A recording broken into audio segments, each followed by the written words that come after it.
Le premier jour de la semaine, pas le week-end, le premier jour de la semaine. Saint Jean aurait pu écrire le premier jour où l'humanité a été rachetée par le Christ en croix. Rappelez-vous ce qu'on a entendu cette semaine.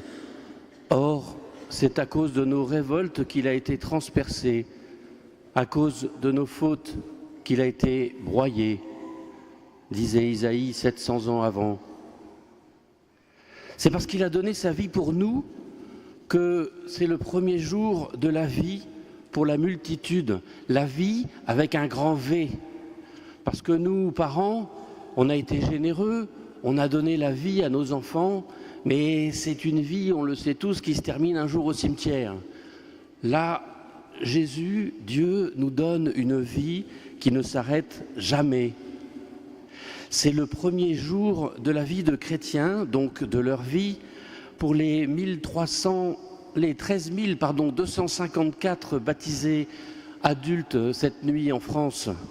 C'est le premier jour de leur vie pour les 8 152 ados qui ont été baptisés cette nuit en France. C'est le premier jour de leur vie pour les 6 enfants qui vont être baptisés tout à l'heure. Le jour où on est plongé dans la mort et la résurrection du Christ, c'est le premier jour de notre vie. Et parfois, quand je prépare des fiancés au mariage, ils ne se souviennent plus de la date de leur baptême. Mais il faut se rappeler de la date de notre baptême, c'est très important. C'est peut-être plus important que la date de notre naissance.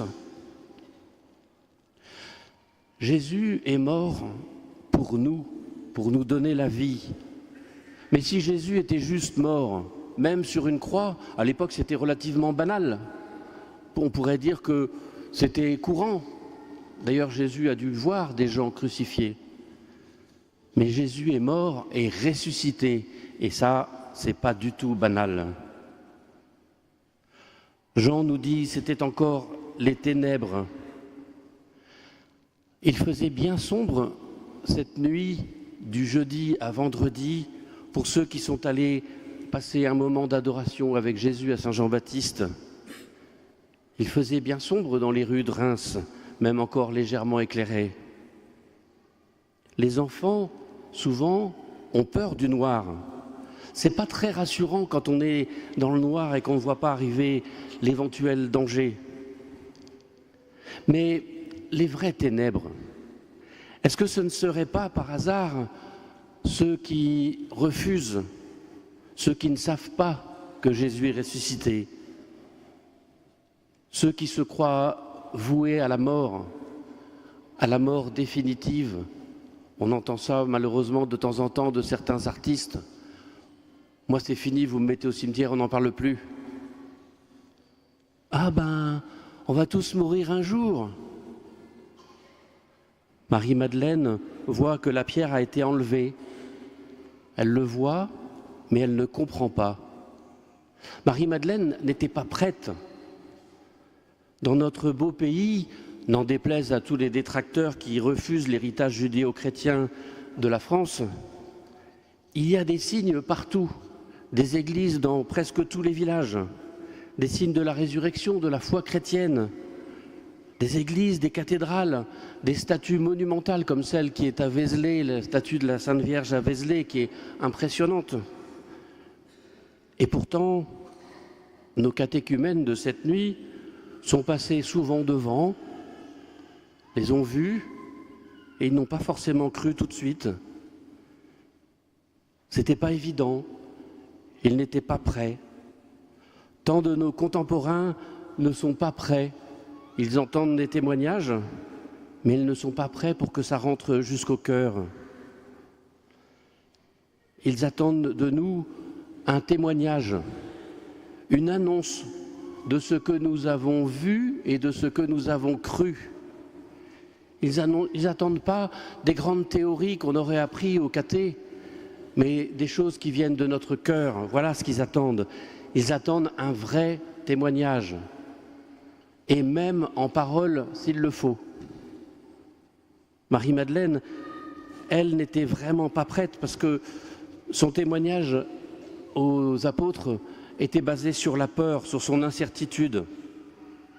La suite du texte, d'ailleurs, je vous invite à le lire, la suite du texte nous dit qu'elle retournera, parce qu'elle est têtue, elle retourne au tombeau une seconde fois, et même quand elle voit Jésus, elle le prend pour le jardinier.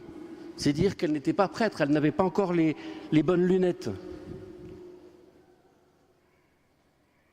Nos cœurs sont si lents à croire. Nos cœurs sont si lents à croire devant l'évidence. Preuve, Marie-Madeleine ne reconnaît pas Jésus.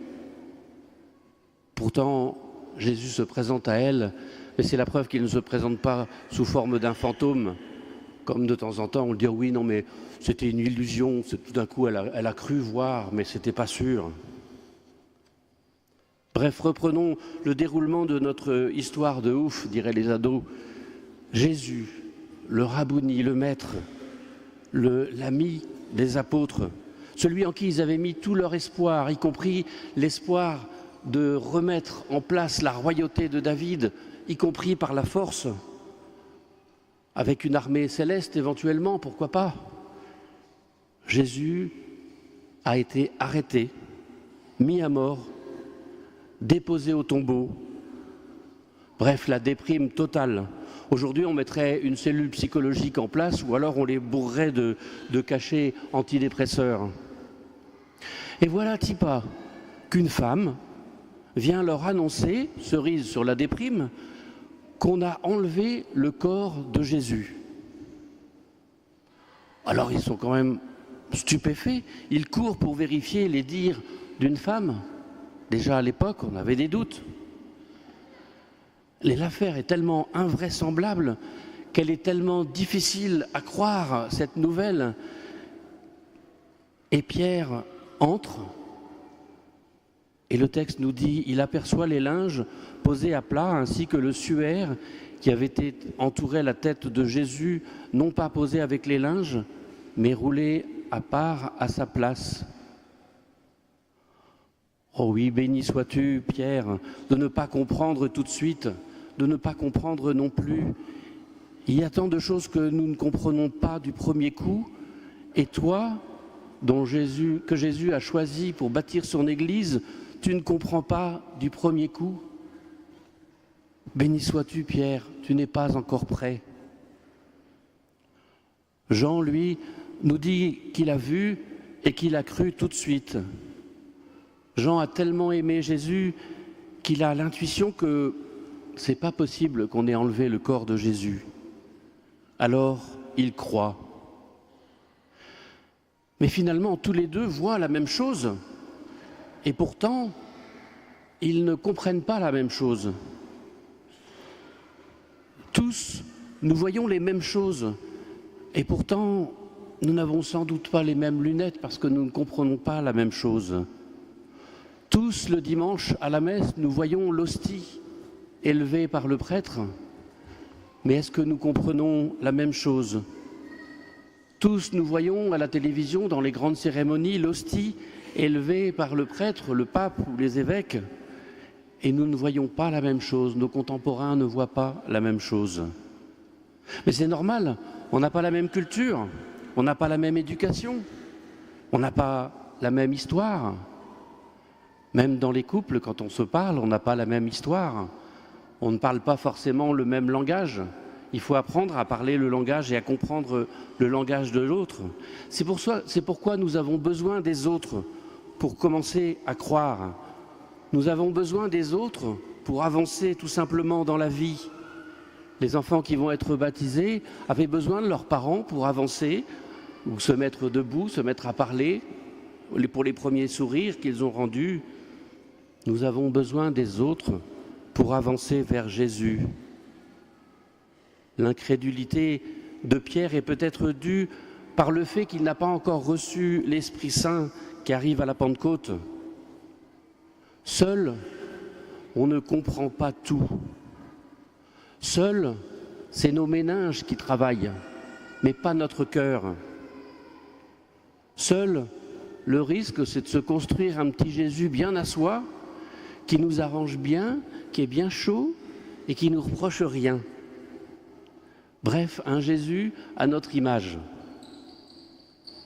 Mais tout cela nous pose la question, est-ce que nous croyons, nous qui voyons Jésus chaque dimanche à la messe?